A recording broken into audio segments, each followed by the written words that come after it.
Escuchamos mañana aquí en Sin Censura. La amiga que también ya llegó es la doctora Leticia Calderón Chelius, experta en asuntos migratorios, investigadora del Instituto Mora, para hablar sin censura de los temas más importantes. Doctora, ¿cómo le va? Muy buenas tardes. Buenas tardes, Vicente, aquí escuchándolos, encantada de oírte también.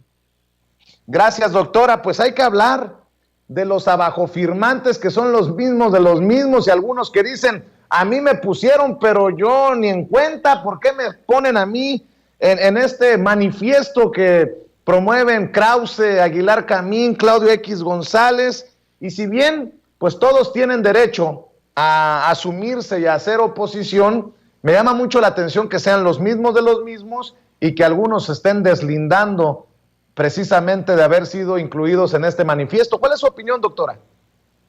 Pues mira, es una estrategia que se ha repetido ya a lo largo de 2 años y medio, este tipo de declaraciones a nivel de la prensa, que ojo, eso ya te marca un sesgo porque está dirigido a un cierto público, es evidente que no tiene la intención siquiera de ser masivo, digo, masivo a lo mejor en un sector, pero no pasa de ahí porque además generalmente han sido estos manifiestos, estos anuncios, estas declaraciones en periódicos incluso restringidos para quien no es suscriptor. Entonces, me parece que es, bueno, una estrategia que se ha repetido. Yo te decía que en alguna otra ocasión que lo hemos platicado, pues me parece pues muy válido, cada quien está en su derecho a afirmar lo que quiera y lo que considere. Lo que yo cuestiono más son los argumentos en sí, porque además algunos de los que han firmado, pues también han dicho que han firmado a nombre de lo general, pero no necesariamente en el detalle, ni tampoco es que han aprobado el contenido del texto, que también eso me imagino que sería muy difícil de ponerlo a consideración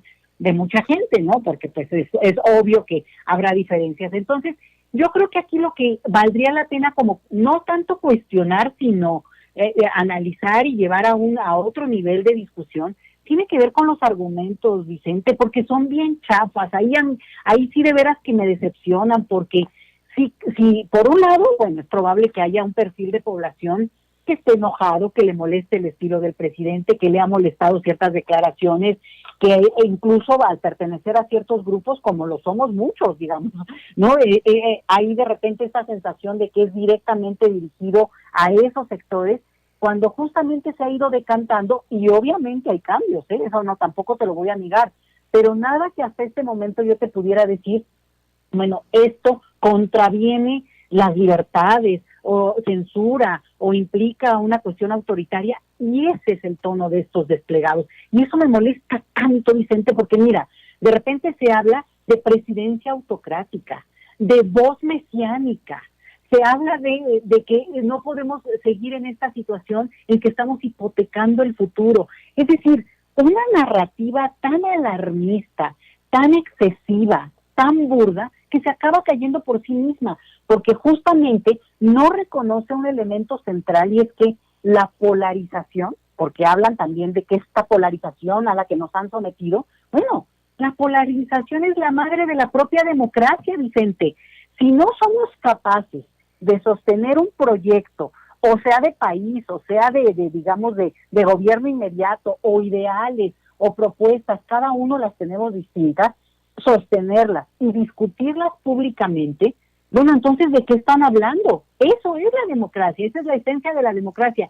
Entonces, en el momento en que esto que consideran grave porque agudiza el debate público, que simplemente marca distancias, y esta palabra, ¿no?, que les fascina, de polariza, pues yo digo, bueno, ¿y por qué no vamos a polarizar? Obviamente, y aquí está el detallito, para eso hay elecciones, para que en un momento dado, sea por la vía pacífica, por una vía absolutamente democrática, institucionalizada, pues se decante lo que cada uno considera, y bueno, yo apruebo este proyecto, avanzo con esto, o hay otras ofertas y entonces también puedo avanzar. Entonces, esa es la parte que me molesta muchísimo de estos desplegados, y este último contiene exactamente lo mismo, Vicente. Además, hay cosas que dicen mentiras, absolutamente, digamos, que ya falsean, porque no solamente, digo, esta parte que te digo excesiva de cómo califican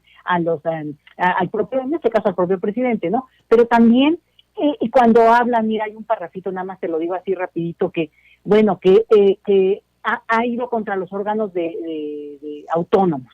Y yo creo que ha sido muy claro que se ha cuestionado el funcionamiento de algunos órganos autónomos que surgieron como hongos en todos estos últimos, sobre todo los últimos 20 años, Vicente, y que efectivamente han hecho un papel a veces deplorable. Nada más no se les olvide quién era la presidenta del INAI, que hoy es senadora del PRI, Vicente.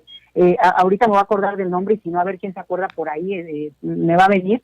Pero es increíble el papel que hizo esa mujer para justamente siendo presidenta del Instituto de la Transparencia, imagínate, al final realmente hacer todo en función de quedarse con una senaduría. O sea, es de un horror, digamos, de un vendido, que es impresionante que alguien pueda defender, no al órgano hay que defenderlo como instancia, pero sí a su funcionamiento y la manera como se tergiversó ese tipo, digamos, de necesidades, como el tema de la transparencia, que es fundamental para la democracia.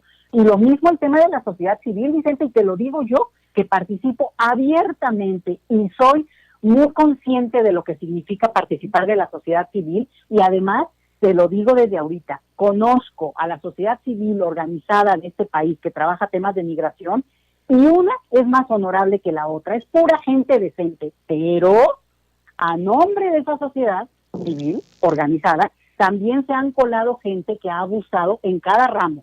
Y yo te lo digo, en el caso de migración me queda clarísimo lo que hizo Josefina Vázquez Mota, que lo hemos hablado muchas veces, que al final, fíjate qué casualidad, hay un montón de organizaciones de sociedad civil en ese tema, y a ella le dieron directito, sin licitación, sin concurso abierto ni nada, un dineral impresionante. Entonces, lo que se está cuestionando no es en sí la figura, sino la manera en que se han tergiversado sus usos y los abusos, Vicente. Eso es lo que hay que criticarle a este manifiesto, que tergiversa lo que en realidad tiene muchas formas de explicarlo y muchas formas para leerlo, Vicente. Oiga, y hay personajes como Pedro Ferriz de Con, lo exhibía hace rato, muy desesperado, diciendo que estas elecciones serán la forma de muchos mexicanos de mandar al carajo al presidente Andrés Manuel López Obrador, a Morena, de hacer un referéndum de las acciones de gobierno, que será como una consulta popular, dice Pedro Ferriz de Con. Pues yo creo que sí, en eso sí estoy de acuerdo, y la gente podría de una vez por todas definirle a esos partidos de oposición por los que votaron en contra más de 30 millones de mexicanos en julio de 2018, que los repudian totalmente, junto con el séquito de personas que intentan hacerles el caldo gordo ahora como alianza promovida por Gustavo de Hoyos y Claudio X González. ¿O cómo lo ve usted, doctora? Mira, toda elección, sobre todo intermedia, es un tipo de referéndum, sin lugar a dudas, ¿no? Es un referéndum al tipo de gobierno que se lleva. En el caso de México, bueno, pues la verdad es que la personalidad tan centrada en el presidente, porque ese es un sistema presidencialista que no cambiaron en 20 o 30 años de neoliberalismo, ¿eh? ¿Por qué? Porque aprovecharon y se montaron en esa figura y fueron felices. O sea, a mí lo que me sorprende es el descaro. Cuando tuvieron la oportunidad histórica de hacer ciertos cambios o proponerlos o avanzarlos, no, refrendaron la figura presidencial. Pues ¿por qué? Pues porque les encantaba. Y entonces ahora son muy críticos a una personalidad que está pues mandada a hacer para un tipo de sistema presidencialista. Entonces, sí es un referéndum, y aquí se revuelven muchas cosas, las cuestiones muy personales, ¿no? Aquí vemos algunas personas, tipo, tú me mencionas a este señor Ferriz de Con, pues como que la tienen muy personalizada con el presidente, casi que ellos contra él, y el presidente también, la verdad es que se dan vuelos solitos. Hay una cosa como de un encono ya casi histórico, y bueno, pues lo que pasa es que él tiene la legitimidad no solo de los votos, sino también del ejercicio pleno de pues el puesto que hoy encara. Y por un lado, pues este es un referéndum, pero por el otro, son elecciones totalmente locales, Vicente. Toda elección es local, y sobre todo en esta situación, porque López Obrador no está en la boleta, no se vota por el presidente. En el caso de los gobernadores, bueno, eso podría darle incluso más tono local, porque se decide el día a día de la población, qué ocurre con su banqueta de enfrente, qué ocurre con el nivel de, digamos, de impunidad que se puede tratar de resolver cuando hay un gobierno mucho más, digamos, apegado a los principios de los derechos humanos. Entonces, se están peleando cosas muy fuertes, Vicente, y en ese sentido, bueno, pues obviamente el tono que le quieren poner de estás con López Obrador o en contra de López Obrador, también es estratégico, ambos lados, también es estratégico, me parece interesante, y ahí sí, yo creo que el ciudadano tiene que lograr tener pues esta capacidad de, por un lado, poder pensar si el proyecto de nación que está en proceso le parece que es importante mantenerlo, refrendarlo, en el sentido de, bueno, pues que algunas de las cosas que tienen que ver sobre todo con diputaciones, pues ahí es donde está centrado esta posibilidad de avanzar, ¿no? De avanzar hacia algunas de las cosas que, ojo, aquí no hay ningún engaño. Se nos dijo, y López Obrador tiene 20 años, porque ya sabemos que además no llegó ayer, diciendo lo mismo que lo que ha dicho estos 2 últimos años. O sea, yo no sé de dónde se sorprenden. Si la gente votamos, quienes votamos por eso, por un cambio.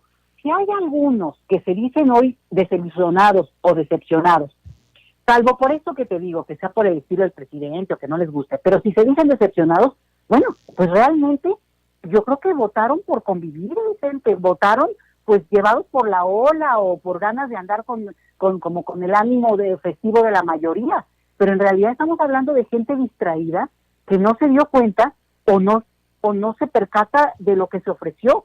Nunca se nos mintió. El dicho por el bien de todos, primero los pobres, bueno, yo se lo he oído a López Obrador hace unos 20 años. Entonces, creo que ese es el punto que se vuelve interesante, porque ese sector que se puede decir desilusionado, bueno, pues está en su derecho a votar como considere, pero tomar en cuenta, y ahí es el otro detallito, lo local, porque lo local sí necesita una serie de cuestiones que tienen que ver con la capacidad de cooperación, por ejemplo, en términos más amplios en las ciudades, en los estados, pues en términos metropolitanos. Y si tú aíslas a algunos gobiernos, lo único que haces es que, bueno, pues al final de cuentas le das no solo más poder a esos pequeños poderes que de por sí ya se creen señores feudales, sino al mismo tiempo no logras resolver cosas.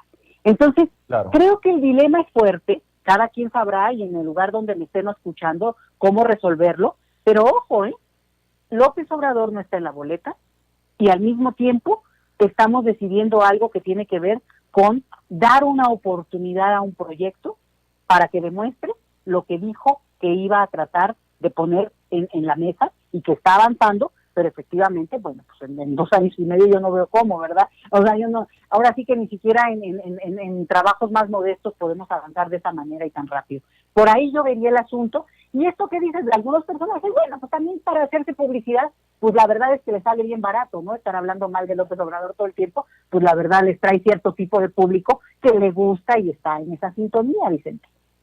Así es, y para cerrar, bueno, 2 cosas, si me permite, para la reflexión. Al pueblo le tiene que quedar claro que la principal arma, dependiendo de dónde esté y más allá de si está a favor o en contra de la Cuarta Transformación, es votar. Y aquí que quede claro que si estamos por la transformación de México, si queremos un cambio, si queremos la revolución pacífica de la que hemos hablado, tenemos que votar, porque muchas personas no pueden creerse el cuento que ya votamos en 2018 y la revolución se va a dar por sí sola. Esto es otro paso más para los que buscamos que no regresen los privilegios y el servirse con la cuchara grande. ¿Qué me dice de esto, doctora? Fíjate, Vicente, que votar es el acto político más simple, más sencillo, más elemental que tiene un ciudadano a la mano. O sea, es ir, presentarte el día que te toca votar a un lugar donde todo está arreglado para que tú llegues con tu credencial, pásele por favor, le pones tu tachecito donde corresponde y te vas de ahí a desayunar o a comer, a ver el fútbol, lo que tú quieras. O sea, es mínimo lo que te pide como ciudadano, como ciudadana, el hecho de ir a votar. Te tienes que dar un tiempito, bueno, pues ni modo, y echar agüita en la cara mínimo, por favor. Pero de verdad que a mí me parece de una mezquindad quien no sea capaz de entender que esto es lo mínimo que se nos pide y que en una sociedad democrática, ojo, votan pero hasta como 3 veces al año. Bueno, a mí me impresiona en sociedades tipo Estados Unidos, donde votan para un montón de cargos y a cada rato, y claro, no tiene la dimensión de estas elecciones, o sea, nacionales o lo que tú quieras, pero el nivel de participación política electoral es muy, muy demandante, muy presente. Acá, por este acto de concentrarlo, pues lo estamos viendo 2 años y medio, 3 años después de la elección del 2018. Entonces, la verdad no es tanto.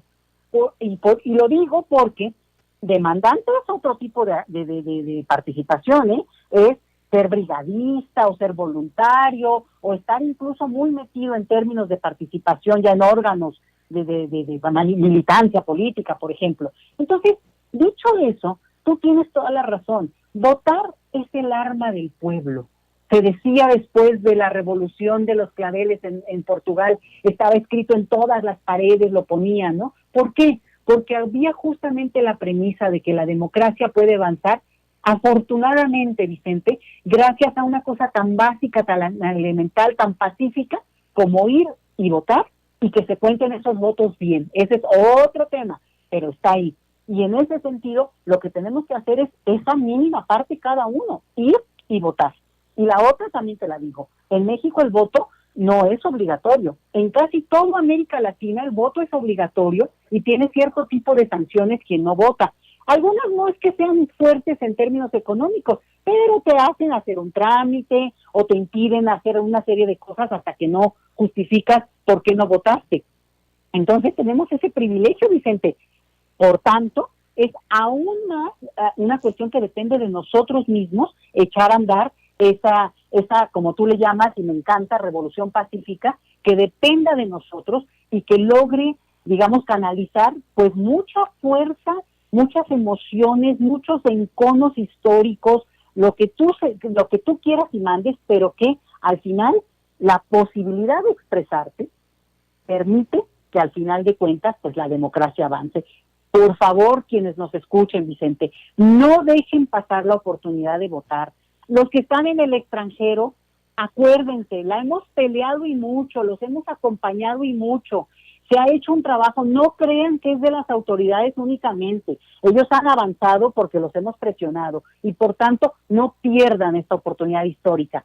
Acuérdense, y lo decía hace rato, votar es el arma del pueblo.